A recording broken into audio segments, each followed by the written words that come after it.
The law of identification says that we were made completely one with Christ through his substitutionary sacrifice for us on the cross.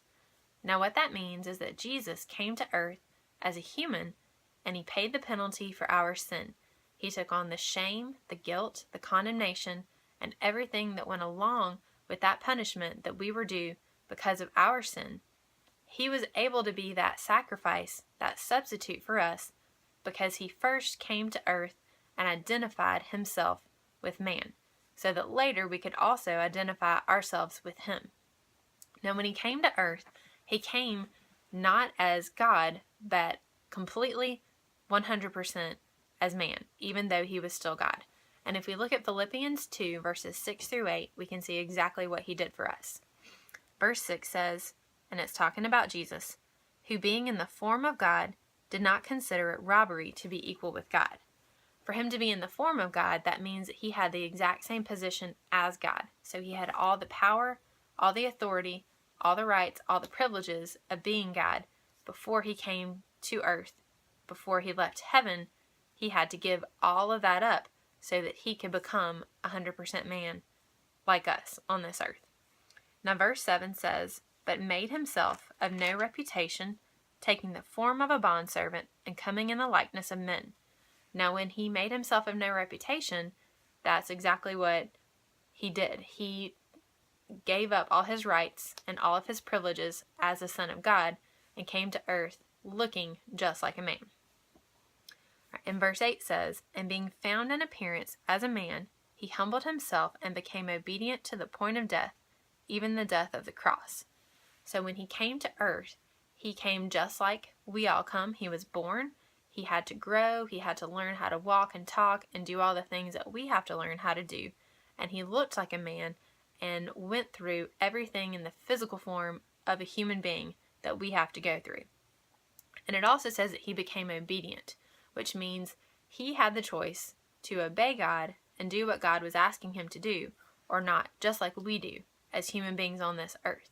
So he operated as a man, letting God flow through him, listening to God and being obedient and letting God's power be seen in him and God get the glory instead of giving himself glory or instead of using his own power or doing what he wanted to do. He even said that when he came to this earth, the things that he did because they were the will of the Father, the one who had sent him, not because they were his will, although he and the Father were tied together. They were unified. What this also makes me think of is a story from a book called The Boy in the Striped Pajamas.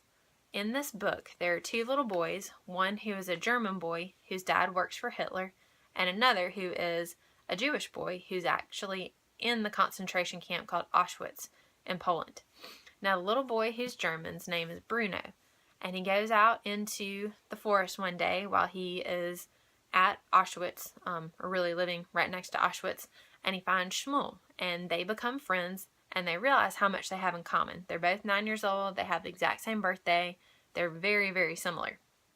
So they become really good friends, and Shmuel's father goes missing one day. He goes out on a march and he doesn't come back, and Shmuel doesn't know what's going on. He's really worried about the whole situation, and Bruno has compassion on him and really feels for his friend and doesn't want his friend to be so sad and not know where his dad is. So he suggests that maybe he comes to the other side of the fence to help Shmuel find his dad.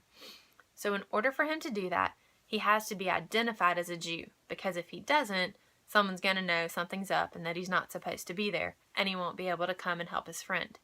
So Shmuel brings him clothes, the striped pajamas, really the concentration camp clothes, so that he can come to the other side of the fence and fit in or identify himself with the Jews. So he looks just like a Jew.